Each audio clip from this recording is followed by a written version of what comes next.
Let's talk about this. You know, during the COVID-19 pandemic, I was struck by the hospital visitor policies. Here are some of the ones that struck me. One, there were children in the hospital dying of leukemia, and both parents were not allowed to simultaneously see the child. That to me is a very bold healthcare intervention, to tell the mother and father you have to take turns, and one has to sit in the car while someone is able to be with their child who's dying. Siblings of children dying of cancer were not allowed to see their sibling. There are like 100% bans in many hospitals on any child going into the intensive care unit or the bone marrow transplant unit. We prevented children, adult children, from holding the hands of their dying fathers and mothers, and we've all witnessed all the deaths on iPads.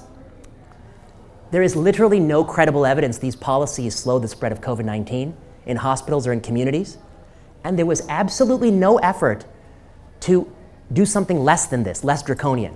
PPE shortage was a stated reason, but no accommodations were ever made for modified PPE strategies or other strategies to limit the risk. For instance, what if I were to say, I'm happy to test twice and quarantine in a hotel for 5 days. Then I'll go with my mother and father in the hospital. I've proven that I'm negative. And on the way out of the hospital, I'll quarantine again in the hotel for 7 more days in order to see somebody who's sick in the hospital. No university, no medical center did randomized studies saying, can we get away with these sorts of strategies? A sequester on the way in, an isolation on the way out. Nobody tried modified PPE. Do you really need a gown and glove made by some ridiculous company? Or could you have gotten away with, a cloth? Could you have gotten away with a surgical mask? I think now we have randomized studies that N95s and surgical masks have equivalent outcomes in healthcare settings when worn by healthcare workers, Annals of Internal Medicine paper. We didn't try these strategies. These strategies were not implemented by, I think, not by doctors and not by nurses and not by clinicians. They were implemented by bureaucrats, people who do not have the best interests of the patient at heart. They have the legal liability of the hospital. They have all sorts of other considerations, but it is not the oath we took. And so I think it's dreadful. So we did this systematic review and meta-analysis. We published this in the American Journal of Medicine. We looked at the effect of hospital visitor policies on patients, their visitors, and healthcare providers. And I won't bore you, but the gist is there's no credible evidence for almost anything we did. There's tremendous moral injury. I think the nurses who had to enforce these policies, it was cruel, draconian.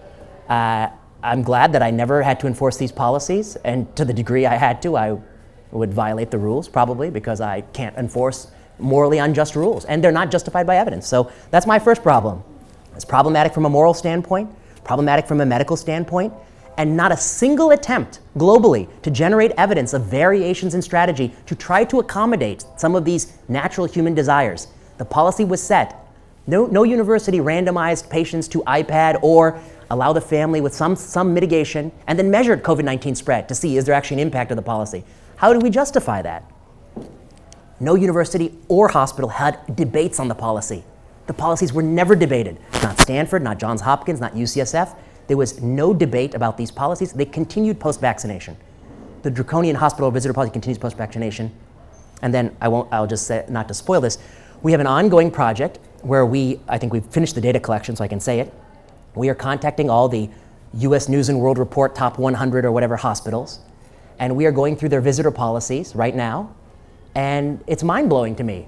There are so many visitor policies that are absolutely unjustified. An 11-year-old child cannot go on some floor, but a 12-and-a-half-year-old child can. And they say that, in the respiratory virus season, there's actually no good evidence that the 11-year-old is more likely to carry occult respiratory virus than the 13-year-old. There's no evidence for that claim. In fact, some evidence suggests adults are more likely to have occult influenza, for instance. So these policies are being set. They're not based on medicine. And they are extremely damaging for a father who's getting a bone marrow transplant can't see the children. That to me is a human rights violation. So unless the evidence is overwhelming, I think all these policies have to go. And the people who set these policies are not operating from ethical principles or even medical principles. They have a burden to show benefit. Okay. Next thing I'll show you. I think right now we talk so much about the anti-vax sentiment. And believe me, I lament it. Dropping in MMR vaccination rates is a catastrophe. Measles epidemics can be catastrophic. Routine childhood immunization is very important, particularly for diseases that could be eradicated or near eradicated with high rates of, sterilizing antibody titers, like measles, for instance. There are many very important childhood vaccines, but you can see every survey is showing you that they're dropping and dropping and dropping. Who is to blame for that? I think we don't do enough to acknowledge that the establishment, to some degree, and pushing particularly the COVID-19 vaccine and booster on children who probably didn't need it, is eroding the benefit of the measles vaccine, which they probably do need. We have to be very careful that you can't, you got to be careful. So let me tell you about what happened in 2020.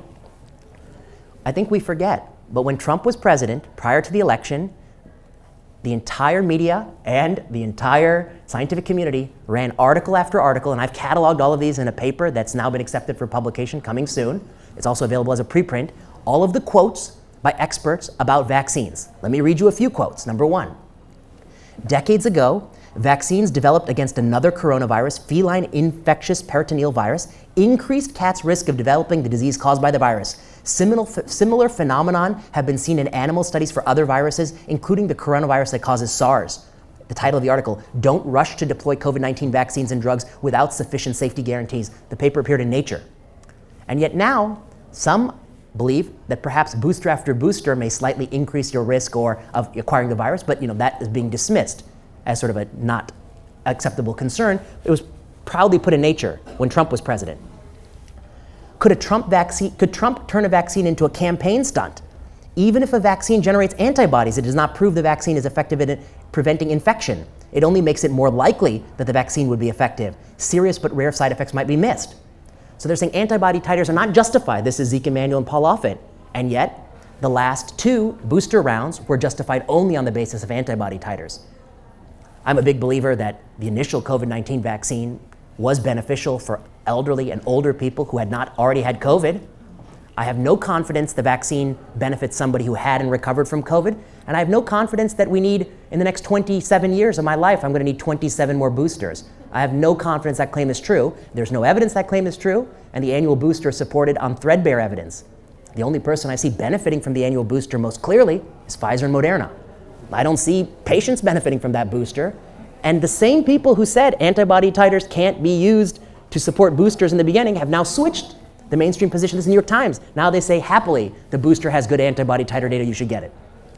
Another quote, this is the British Medical Journal. Even a weakly effective vaccine can do more harm than good, Phil Krauss. And yet the childhood immunization vaccine had extremely low vaccine effectiveness in young ages, suggesting that it might do more harm than good. Raising hopes for a vaccine before year end are doing a grave disservice to the public. That's Ken Frazier from Merck. Cautions, however, have been little heeded, drowned out by media hype and political demands such as Trump's urging for a vaccine in 2020. And then finally, past attempts to distribute unlicensed vaccines through emergency means have been unsuccessful, undermining trust. So I think when Trump was in office, people did not want Trump prior to the election to generate a COVID-19 vaccine.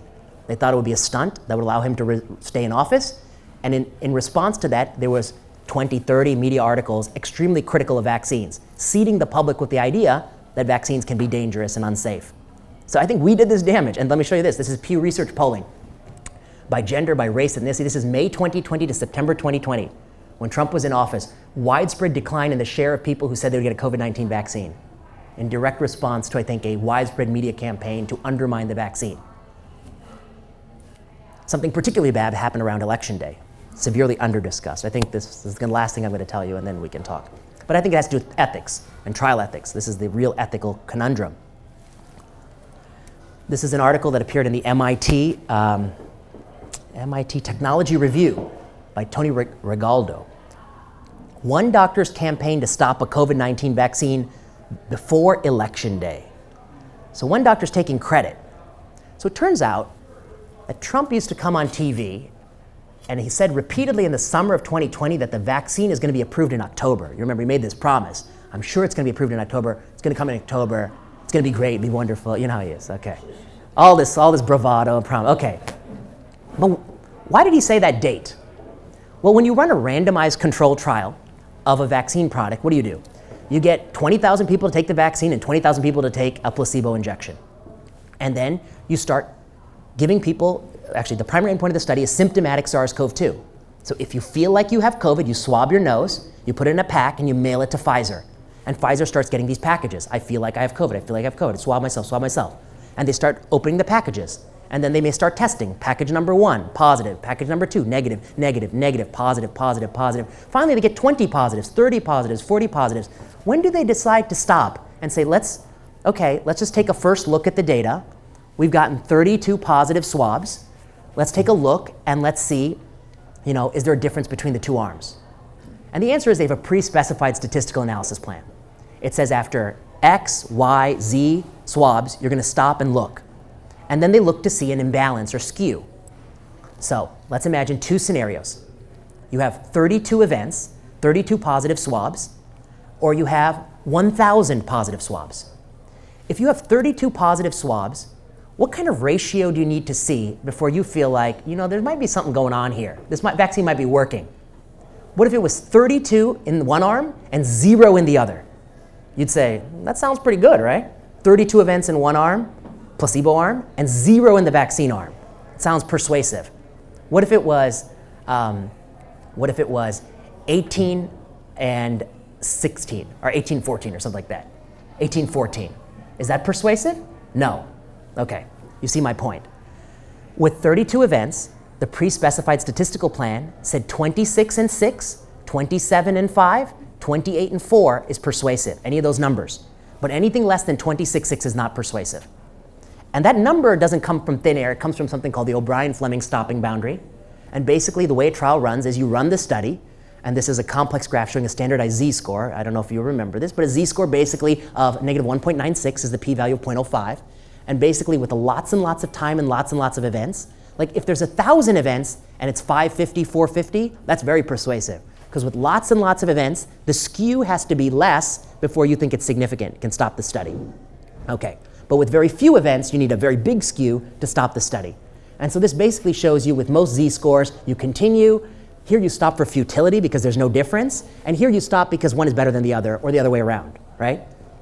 So when they originally designed the study, they had planned to look right here at 32 events. If you look at 32 events, you need 6 versus 26 or 5 versus 27, 18% versus 82%. If you looked at 1,000 events, you need 450, 550. Those have the same persuasiveness. You see my point? Fewer events, more of a skew. More events, less of a skew. You have the same statistical confidence. It's all pre-specified. The reason Trump was on TV in the summer saying October is he knew the first look was at 32 events.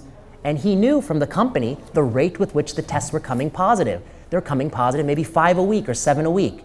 And so he knew, the company probably told him, that at that rate, you will get the first readout of this study October 6th about. And that will be before the election. And if this vaccine works, we're going to see the success. Now, we all know what the result was. It was an overwhelming, it was like, it's a 96% reduction in symptomatic SARS-CoV-2. Huge win. So with 32 events, it was going to win. It was going to win in October 6th. But then something happened, and they filed a petition to change the protocol to look at 64 events, and they ultimately didn't look till 96 events. The Pfizer CEO, we didn't delay vaccine results until after the election on purpose, just so that Trump wouldn't win. But they did. That's the only reason to do it. Okay, the timeline was based on a plan that called for an outside panel to take the first look at efficacy data for 32 cases, but the companies and FDA later agreed to a protocol change that nearly doubled that number and delayed that review. That change has no scientific justification, no mathematical justification. The O'Brien-Fleming stopping boundary, the more you change the statistical plan, you actually inflate alpha error, you inflate the probability of a false positive. That change was only made because they didn't want the result in October. The mere act of switching that look is problematic. And so I've written a whole paper on this called, oh no, I didn't show you the title of the paper. I'll just conclude since it's been about, all right, how many more minutes? 7 more minutes? Okay, then maybe I'll do one more thing. Okay, so my concluding thoughts here are nobody understands this. That's why nobody understands this issue. Okay, the event was changed not for statistical persuasiveness, but to delay the approval of the product. And the press release came out like November 8th, like a couple days after the election. And that was done because they felt he was more likely to win had it come out before. But that choice actually killed people. Probably killed 50,000 Americans because the Delta wave that hit that winter was devastating. So that was a choice that was made by companies for political reasons, I think. And believe me, I'm not a fan of Trump or anything like that. But, I'm a fan of not manipulating medicine to serve political goals. And that's why this person wrote this article, One Doctor's Campaign to Stop a COVID-19 Vaccine Being Rushed Before Election Day, because that was the purpose of it. And so one has to weigh the downside of interfering with an election against the downside of delaying a vaccine at a critical period of time, because that fall wave was probably the most devastating, and real rollout didn't start till January. All right, the last thing I'll talk about. The last thing I'll talk about is we wrote this paper called The Ethical Obligation for Research During Public Health Emergencies, Insight from the Pandemic. And it talks about all the things you're used to talking about, equipoise. We compare the amount of randomized studies run on hydroxychloroquine, remdesivir, tocilizumab, against the number of randomized studies run on face masks, school closure or school reopening, testing and screening strategies. And it turns out there are so many randomized studies of these drugs and so few randomized studies of non-pharmacologic interventions. When it comes to obesity, nobody likes non-pharmacological interventions. Nobody likes diet and exercise anymore. We all like Ozempic. When it comes to COVID, nobody likes pharmaceutical interventions. They all like masking and quarantine and all these things. But they never studied any of these things. To me, the one that is most problematic is the 2-year-old masking policies. The United States government, the CDC, and the American Academy of Pediatrics recommended that 2-year-olds wear cloth masks in daycare for the majority of the day, except for when they nap side by side in the same room for 2 hours. The European CDC and UNICEF recommended that no child under the age of 6 should ever mask. I actually know somebody who has a 2-year-old son who's autistic, and they were asked to step off the airplane because the kid couldn't wear the mask. So this is not a benign policy. Somebody at CDC and AAP decided that 2-year-olds wearing cloth masks is going to make an impact on the pandemic.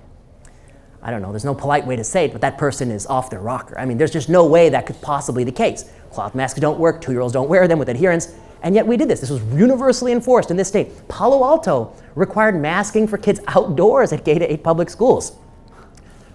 I think the most controversial thing that I wrote, the thing that got literally the most hate mail, was when I published in The Atlantic magazine in 2021 that the downsides of masking young children are real. The educational cost of face coverings is far better established than the benefits. And to me, it is extremely problematic that this policy was implemented year over year. It's actually still currently in the CDC guidelines for high rates of transmission that 2-year-olds have to wear this mask. I had somebody from Switzerland tell me, this is one of those policies you don't even need evidence, you just need eyes to know that it's not a useful policy. There is evidence though from, I won't bore you, from Spain.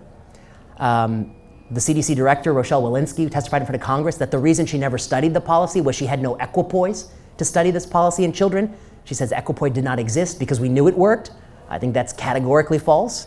Equipoise, at a minimum, might not exist because it's so implausible that it would work, but at a minimum, there are people who think it's implausible and people who think it is plausible, which is literally the definition of equipoise. People who are prominent columnists for the New York Times wrote, the topic of children's transmission is unsettled. I think kids K through 12 can mask up. They do in many countries, and okay if younger ones do it imperfectly. So they push these policies.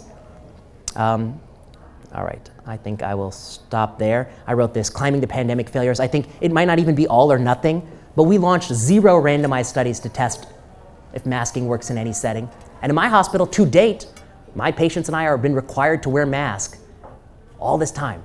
This to me is this perpetual and winter masking. If it's not justified, if there's no evidence to support it, we can't just keep implementing it every season because this is a talisman that gives us comfort. We need to kind of justify that these policies have benefit. All right, I will stop there because I think it's about my time, and happy to talk more in the fireside chat. But I guess my overall themes of the talk are, I think there are many, many important ethical issues, and in my mind, many of them center on evidence. In cancer space, it's about the evidence for control arms and how trials are run. In pandemic policy, there was many ethical lapses. I think some of them have been under-discussed, like changing the first look at the vaccine study. I think severely under-discussed. I think there is a phenomenon where people don't want to admit we got things wrong. I think if we don't admit we got things wrong, trust is going to plummet even more. MMR rates are going to go down another 20%. We have to admit the things we got wrong. I think it's fair to say making 2-year-olds wear cloth masks year over year, except when they nap in the same room, was a mistake perpetuated by CDC, mandated by Head Start and most California daycares. So I think that has to be an admission. And until we do so, I think public health is very vulnerable. And these kinds of mistrust in establishment creates extreme vulnerability in political systems. I mean, the whole body politic is vulnerable. because people lose faith in expertise or in truth. And I think to some degree, the establishment has to own that because we contributed to it. Thank you all for your time.